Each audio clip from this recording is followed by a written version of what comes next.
À chaque fois que je crée des petits groupes au sein du même visio et que j'utilise la fonction mise en salle, je fais un tabac. Je me rends compte quand je vois les participants revenir de leur groupe, tout sourire, après avoir pu échanger donc en petit comité. Et pourtant, qui sait utiliser cette fonction présente sur Teams, Zoom, Webex ? Bienvenue dans SOS Réunion, le podcast Bruno qui vous aide à rendre les réunions plus organisées, plus efficaces, plus fun, plus mieux quoi.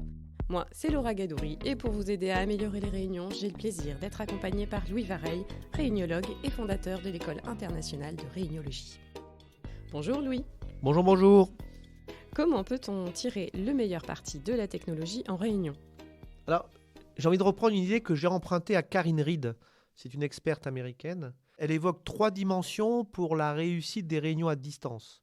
Le hardware, donc l'équipement du type visio, tableau, speakerphone. Le software, les logiciels de visio. Le skillware, l'utilisation humaine de ces éléments. Selon elle, disposer du bon matériel et des bons logiciels, ça ne suffit pas pour garantir la qualité d'une réunion. Et que tout ce qui touche aux compétences est essentiel. Alors je me suis permis de reprendre son idée et d'y ajouter une 4e dimension.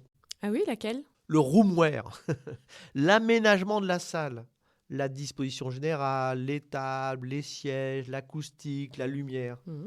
Parce qu'en fait, le lieu dans lequel se déroulent les réunions est essentiel.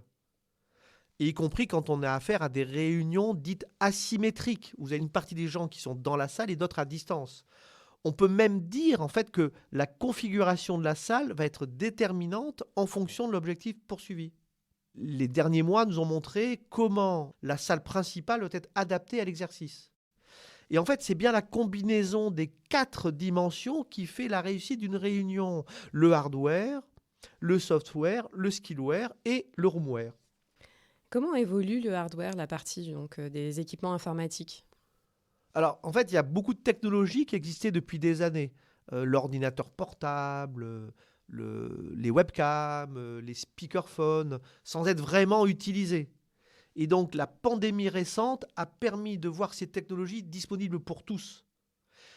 En parallèle, les débits qui permettent d'utiliser sa caméra en toutes circonstances sont disponibles maintenant.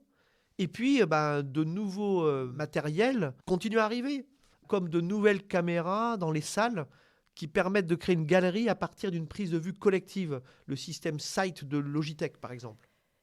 Et côté logiciel, donc software, quelles sont les tendances ? Alors aujourd'hui, tout le monde connaît et utilise quotidiennement les Teams, Zoom, Webex et autres plateformes de visioconférence. Et en fait, leurs fonctionnalités s'enrichissent tous les mois. Utilisez-vous le chat, Oui. la main électronique, Oui, parfois. les différentes galeries, Non.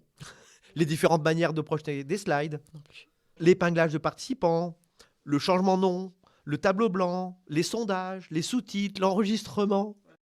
Associés à d'autres applications comme les outils de coédition, les outils de planification, les messageries instantanées, les Slack, les Trello, permettent de rendre le travail collaboratif synchrone et asynchrone de plus en plus facile. Et le traitement des scripts par intelligence artificielle est là, maintenant, pour produire de manière automatique les comptes rendus de réunion. Ok, donc on a parlé de la salle de réunion, de son équipement, des logiciels. Il nous reste le meilleur pour la fin, l'utilisation qu'on en fait, le skillware. Oui, effectivement. Un des problèmes reste l'usage de ces technologies. J'observe souvent un vrai décalage entre les capacités offertes par les outils et l'usage qu'il en est fait. Sans doute avez-vous déjà vu des personnes qui pressent la touche Entrée sur leur clavier pour changer de page sur Word. Et pourtant, le raccourci a été créé dans les années 1980 par Microsoft. Donc, en fait, le skillware n'est pas toujours au rendez-vous.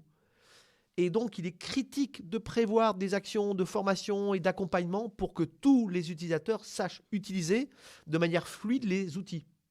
Moi, j'ai eu la chance d'accompagner le déploiement de la visioconférence dans les centres de recherche de Danone en 1995. Waouh. On avait mis en place un programme qui s'adressait à tous les ingénieurs de recherche. 3 heures de formation pour bien utiliser les outils et surtout adapter les modalités d'animation. Super ça. Alors un investissement à haut rendement sur la qualité et le confort des interactions entre les équipes dispersées. Et ça, c'est beaucoup plus facile aujourd'hui, alors que plein d'options existent pour ces mises à niveau. Les tutoriels, la formation synchrone, les groupes d'utilisateurs, l'audit des pratiques.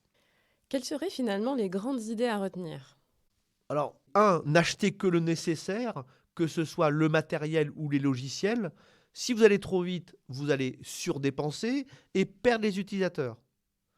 Deuxièmement, je pense qu'il faut, j'insiste, former tout le monde à leur usage. C'est essentiel. Ne pas le faire à un coût caché faramineux. Et puis, explorer toutes les fonctionnalités pertinentes et les déployer de manière, je dirais, progressive et déterminée. Merci beaucoup Louis pour ces conseils. Avec plaisir. SOS Réunion, c'est fini pour aujourd'hui. J'espère que cet épisode vous a plu et qu'il vous sera utile pour améliorer vos meetings. Un nouvel épisode sera disponible prochainement. D'ici là, abonnez-vous et n'hésitez pas à nous laisser un commentaire sur les réseaux. À bientôt sur bruno.fr.